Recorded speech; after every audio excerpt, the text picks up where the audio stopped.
Welcome to Pursuing Quality Long-Term Care, an educational podcast for individuals needing long-term care and their families. In this episode, we continue our conversation with long-term care residents about the most significant nursing home reforms announced in decades. We speak with two residents, both residing in Maryland, to discuss the problems they face in their day-to-day lives, from inadequate staffing, the ways nursing home ownership has impacted their lives throughout the pandemic, as well as what can be done to improve their lives in long-term care. Hi, everyone.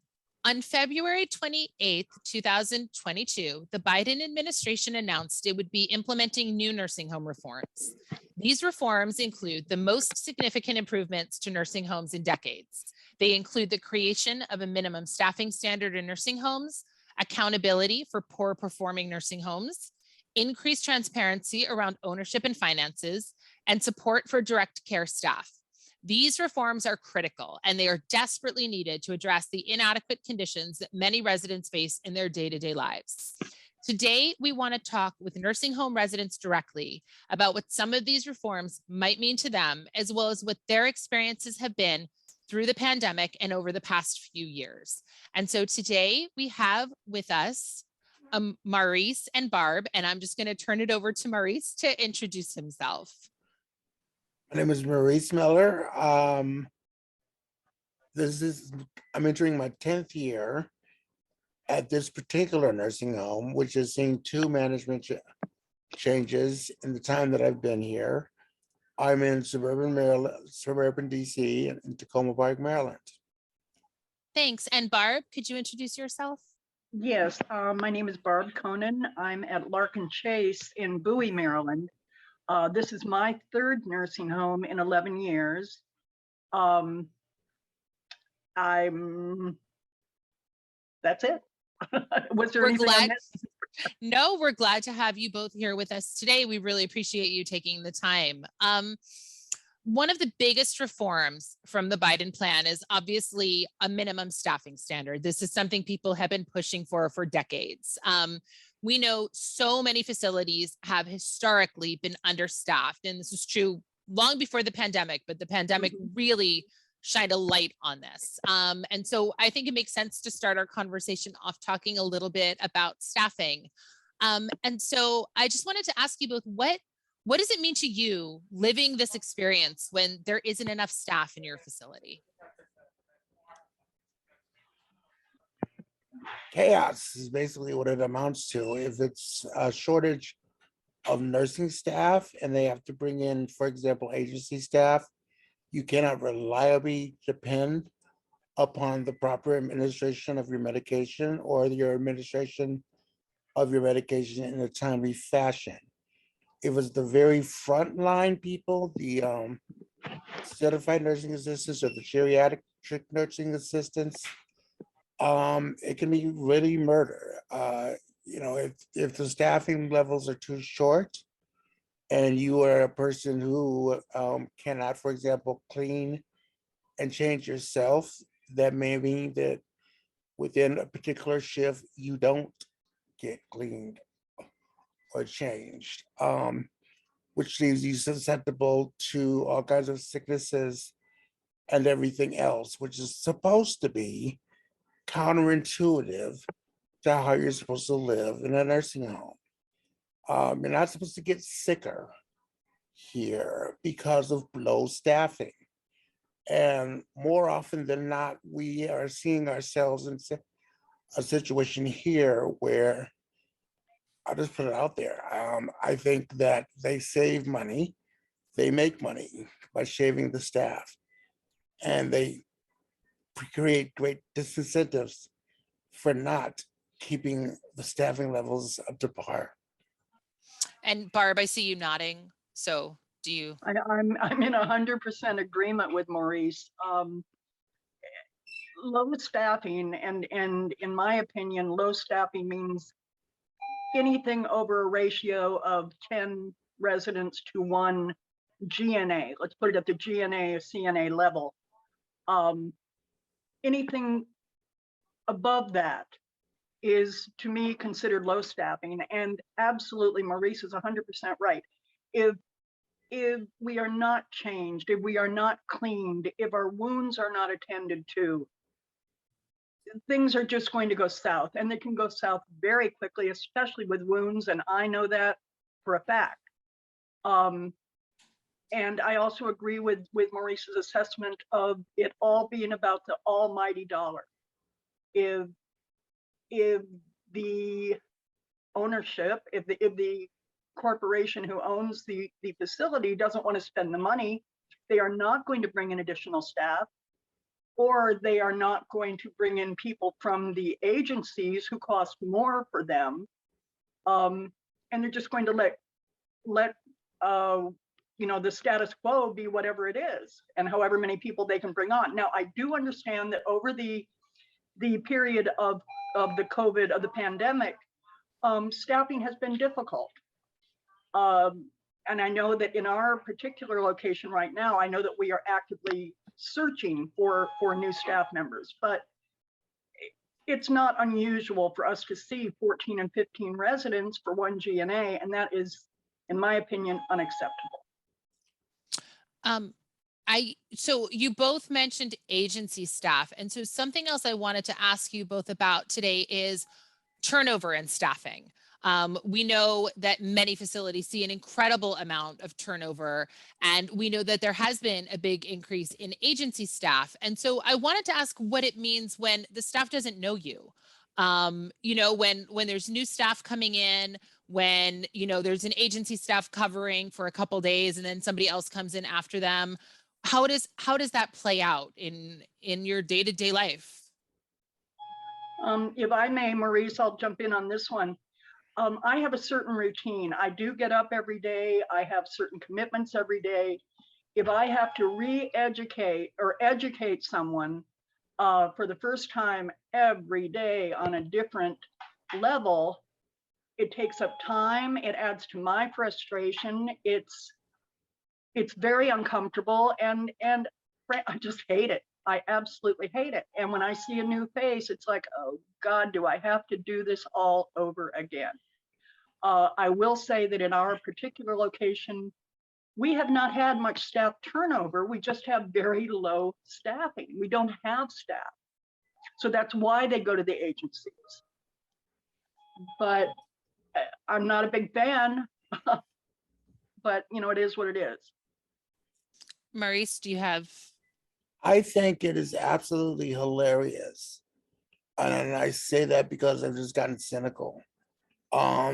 For people to come in and notice that I'm a functional quadriplegic and then ask me to turn as they clean me, because they are not made familiar with our conditions, our respective situations, and they walk in and assume that everyone has the same capabilities. And I could really say, seriously, are you nuts? And I try not to, and I try not to say anything that's not safe for work to say, but it gets very frustrating. And like Barb, I have a specific routine because I can't function very well. I have to depend heavily on my computer for things like making phone calls, even, let alone typing or writing emails, using speech to text software. If you walk out of the room thinking your job is done, and I can't access my laptop, all kinds of things can go wrong. Whether it's writing a letter, an email to the executive director, or whether it's trying to get a hold of my 94-year-old mother in Michigan, who worries if she can't get a hold of me. And so the lack of familiarity with the residents and the lack of management's willingness to just put down simple information on a piece of paper. This resident has this condition, this resident has this condition, is just as much to blame as the fact that we're seeing a lot of agency staff, and we do get a lot of turnover, and we get a lot of new staff. I've asked that of management. Just put it on the paper. This is what we need. It doesn't have to be long. It can be in a simple code. And that way you eliminate a lot of that hassles. And we do see a lot of agency people here, and we do see a lot of turnover. To the point that one night, several nights on the night shift, only one person has shown up for the overnight shift, and they've had to call around desperately to find someone else, one more person to support that one person. So it's I would like to see fewer agency people, especially because they cost them more money, which means it's costing the taxpayers more money. And I would like to see more staff, period, who know what we need. So, you said know what you need, and you've both mentioned educating staff. So something else I wanted to ask about is staff training. I mean, we know during the pandemic that training was waived at the start of the pandemic, so that temporary nurse aides could come into facilities that didn't have enough staff, and training requirements were waived, and they have not been brought back. That waiver has not been lifted yet. And so, in terms of what staff know and what they're able to do, what do you think it is just imperative that staff are aware of and trained on before they enter a facility? I'll put it simple. You need to know everything that you would want to know if you are caring for your own loved one or your own child. That's it in a nutshell. Because if you don't, you're no good to us. And I've seen some of the best staff come out and say that even before I would almost think it and say, I wish this person would do this. They say, I want to take care of you as if you were my relative. And that's in a sentence. If you can't care for your child, if you can't care for your grandparent who took care of you and raised you, and if you don't know how to do that and you're scared of doing that, you don't belong here. Right. I agree 100%, Maurice. You couldn't have, no one could have said it better. The only thing that I would add to that is, in addition to that, you must have compassion. And that is not a trainable characteristic. But without that, you're just a paycheck, and I don't want you around me. Amen. And so that actually leads, you guys are doing a good job of this. That leads into my next question. On a more personal level, what are your interactions like with staff, and how do you see residents in your facility being treated by staff? I'll jump in on that one. I'm a pretty friendly person, I would say. So I have a very good relationship with, I would say, 98% of the staff. And I do not see much negativity at all in the hallways, let's say, or in the dining room, just in general with staff members from all departments, be it maintenance or housekeeping or activities. I think in this particular facility, in fact, more so than my other two, I think there is a pretty good balance of staff and resident relationships. You have a few especially staff, residents who, for one reason or another, are not happy and are not going to be happy with anything you do. But I would say, in my particular case, we have a pretty good relationship all around. That's great. Yeah, it is a pretty good facility in that respect. I think that we do better. This goes back to our original question. I think we do better when our staffing levels are up to par. The more stressed our staff is, the more, I don't want to say short-tempered, the more rushed they are. And the more rushed they are, the more impatient we might get. So if you start off on the premise that, okay, your staffing level is up to par, I think that you can say that we have great relationships. We can go into a residence council meeting and say, we want to give this person or this staff member a commendation.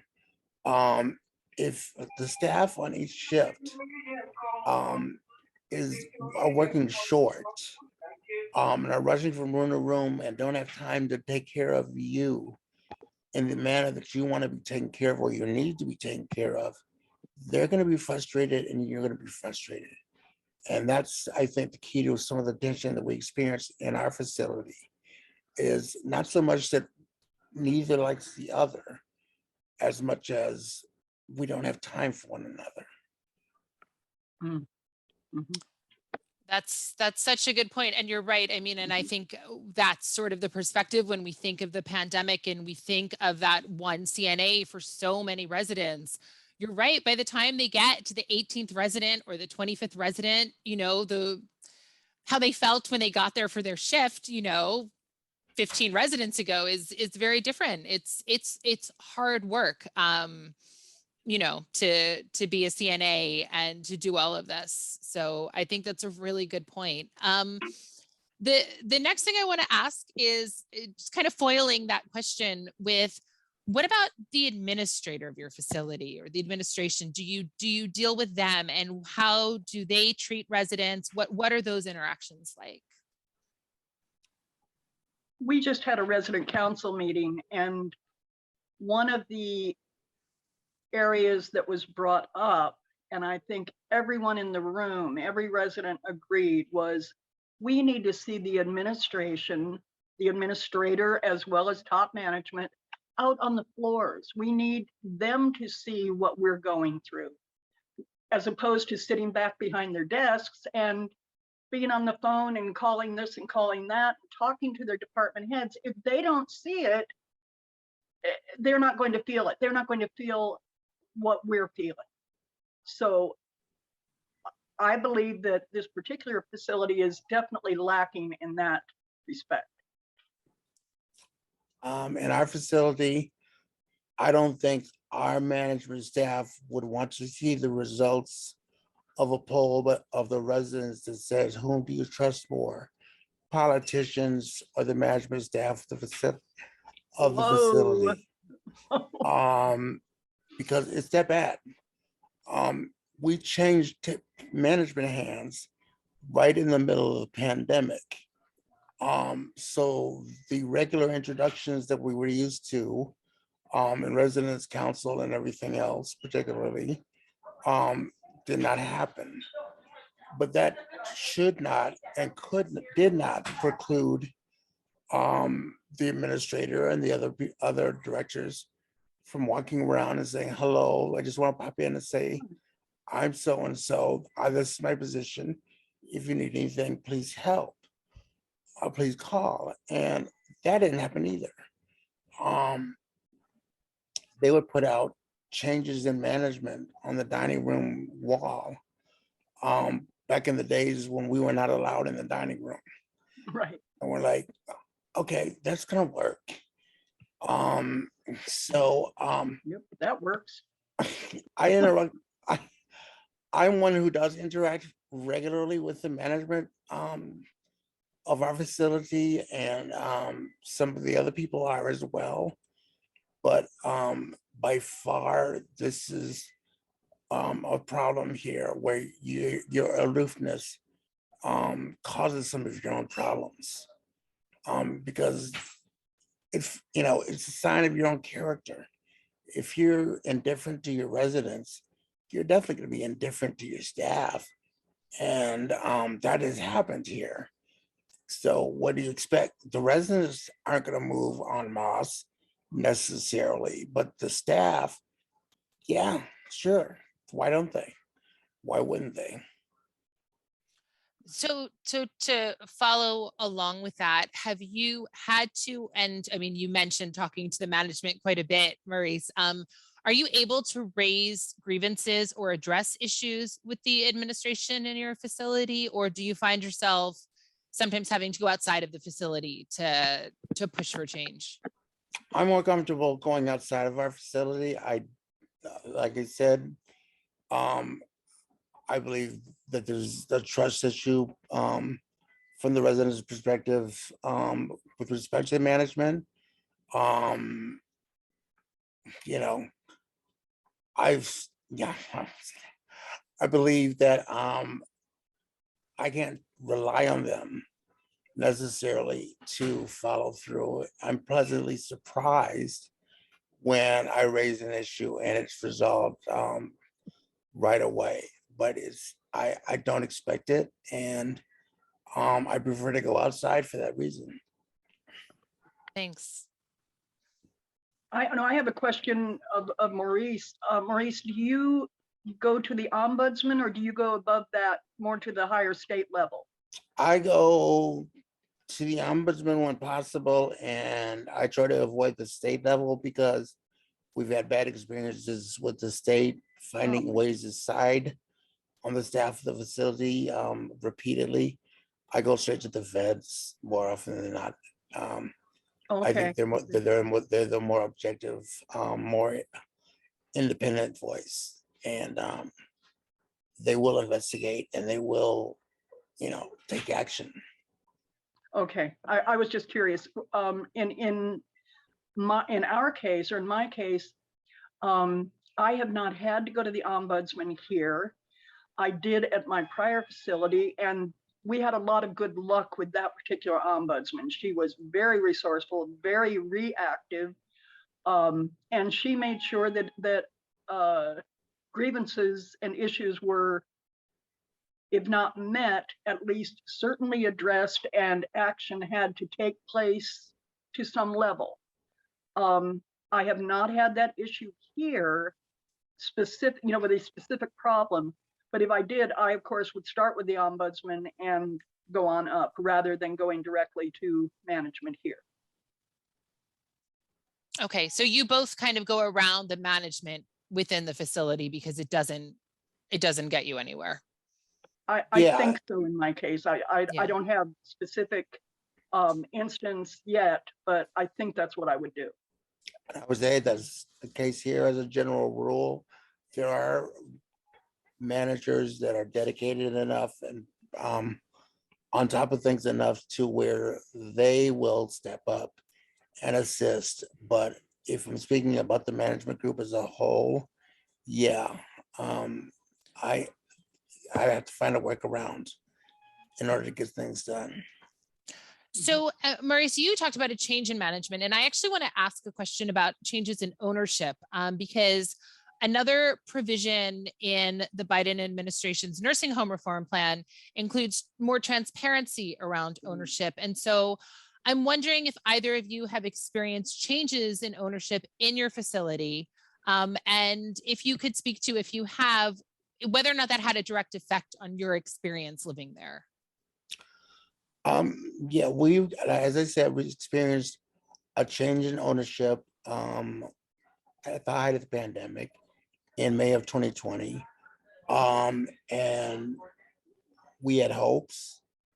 We didn't know what was going to happen. This was a newly structured operation formed by a private equity company, which is one of the areas of key concern in the nursing home industry. And so it was a new beast all the way around.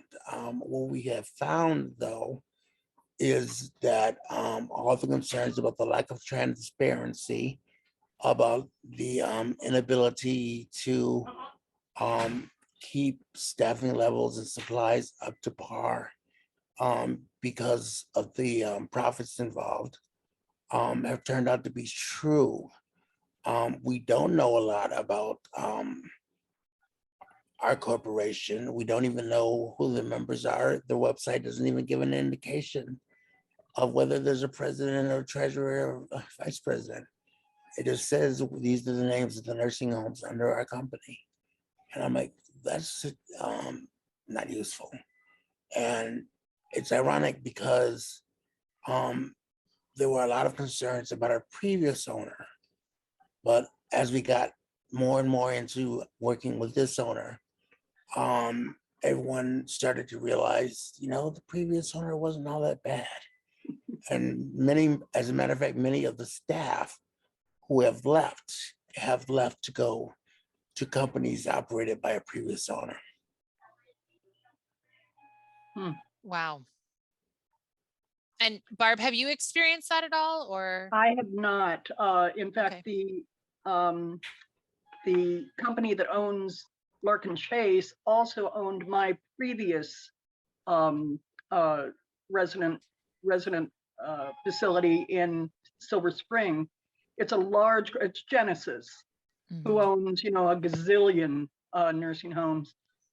So I have not experienced a change of ownership while I have been a resident in a facility. Yep. Okay. We were previously owned by Genesis, and Genesis sold us to a private equity group called the Porter Piccolo Group, and they formed a consortium of nursing homes in the Maryland area called Peak Healthcare. Like I said, beyond knowing the name, we know nothing about it. Wow. And the owners have no nursing home experience whatsoever. The private equity investors, they were all in medical sales. So, Wow. So, Maurice, I'm sorry. yeah. I'm not crazy about Genesis, but I'm sorry for you. yeah, like I said, we weren't, we had complaints about Genesis, but Yeah.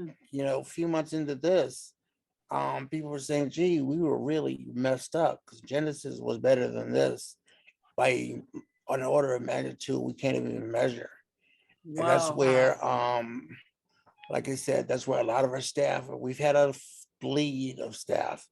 That's where a lot of our staff is moving back to. It's a Genesis facility somewhere around them. Well, I will say, if I may, about Genesis, during this latter outbreak, the Omicron outbreak, they stepped up and really offered bonuses and raises and staff incentives to keep people on and to keep them here, to do the doubles and do whatever was required. And it helped. It did keep the people that we wanted here. But of course they got tired too. You can't get 24 hours, out of a person. You just can't do it, legally or otherwise. So that brings me to my next question, which is a little bit broad, but with these nursing home reforms that will be implemented, in the coming months, let's hope months, as fast as possible. What do they mean to you? We're talking about minimum staffing standards. We're talking about transparency. We're talking cases about individual rooms, in some cases, support for the staff we've talked about, accountability for poor performing nursing homes. How will those reforms impact your lives, do you think? And how do you think they'll impact the lives of staff? Well, I know in my case, the most important aspect, and has been my advocacy, I would say, for the last 8 years of my being in a long-term care facility, is staff to resident ratio. I think that if we get a decent number in that ratio, I think that will be a huge, huge help to everyone, not just the residents. It will be a help to the staff on every level. Because if your GNAs are happy, their supervisors, their nurses are going to be happier, and it's going to work its way all the way up. As I say, unlike Maurice, I have not had to worry about transparency so much, because Genesis has to be, because they are a public corporation, I believe. Yeah, I believe that they trade. Because they must be transparent. Now, how transparent they are to us, I don't know. But in terms of transparency to the government, I believe they pretty much have to be. But to me, the main thing that I was interested in when it came down to, what is, I hope, coming down from the Biden administration is that staff to resident ratio. That will affect my life a lot.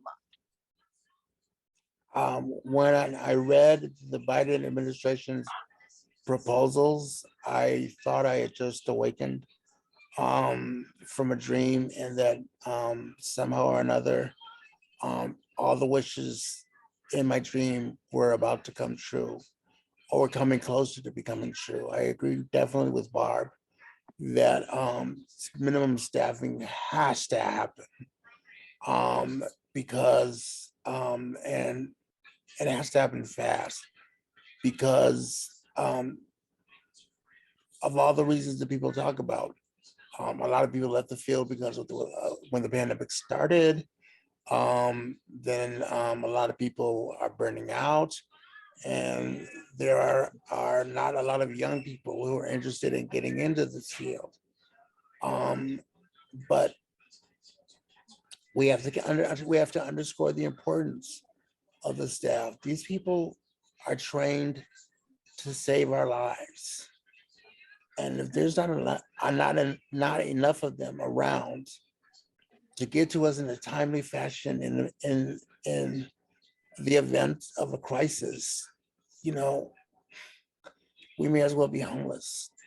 And that is why it's important to have a staff that's fully staffed, that has high morale, and that feels that it is actively involved in the care and the comfort of each resident. You know, the GNA job, the CNA job is a nasty job. Yeah, it is. You're Yeah, it changing is. people's diapers. You're dressing up a wound. You're cleaning linen, And it is but hard work. and it is very, very hard work. Yeah. But it can be one of the nastiest jobs where you can make one of the biggest differences, because if you are actively involved and you can say, I see this here on my resident, it looks abnormal. Please come check it out. And they get to it in time before it turns into something serious. If the good part of the job came back, which was where we were slightly in pre-pandemic days, where people were actively involved in your care and being able to point out flaws in your care as CNAs, as GNAs, you feel a sense of importance. You feel a sense of being needed, and quite frankly, a sense of feel a gratitude on the part of the resident. I pray for that to happen, and any company that says they'll go bankrupt if the minimum staffing levels are raised, I want to see a polygraph test do it, or I want to see them say it under oath in front of a congressional committee, because I believe they're lying. These are issues of money and profits over people. Yes, exactly. Well, I want to thank you both so much for taking the time to be here with us. And I do want to ask one more question. This is kind of a big one. But beyond the Biden administration, is there anything else you think that the government should be focusing on that would make your lives and the lives of nursing home residents better? I think one of the things that I noticed about Barb when we spoke at a previous meeting, was that they were enforcing during this Omicron outbreak some of the governor's protocols before visitors can come in to the nursing home, because this is the first quote unquote lockdown situation in which CMS has said it's okay for visitors to come in. And Governor Hogan has listed some very strict pre-qualifications before visitors can come in. I think Barb's nursing home facility enforces them. It's just stuff like, having a rapid COVID test administered prior to coming into the facility and making Right. sure that you're negative. Our facility does not. I think my biggest wish is that we stop playing politics. And when it comes, and that there's consistency from facility to facility, company to company, state to state. You should not have to guess as to which state, as to which facility, as to which company you need to go to apply to in order to get good quality care. There should be a bar of consistency that everyone should have to pass. And I don't see that right now. I don't understand that right now. You're talking about people who have raised you, who have helped you, who have made significant contributions to the society as employees. You're talking about people who may look like someone you know who's also disabled. And you're going to want to waffle on the care they get because of some political debate. That doesn't make sense to me. Be consistent all the way on the board, so that everyone can say, okay, we're going to get at least this quality of care, no matter where I live, no matter what facility I'm in. Those are Excellent. great. Those are great Excellent. last words, Maurice. I mean, that's like a perfect way to end. Barb, do you have anything to? Not at all. I agree 100. Consistency of standards, or set standards and then be consistent. I think we have to start with setting them first. Good point, And Barb. then Very maintain good. consistency. Yep, you said it perfectly, Maurice. Thank you. Well, thank you both again so much for joining us today. We are so happy that you took the time out of your schedules. And, we know it can be hard sometimes for residents to join online. And we really appreciate you making the time for us. Thank you for doing Thank you this. for being there for us.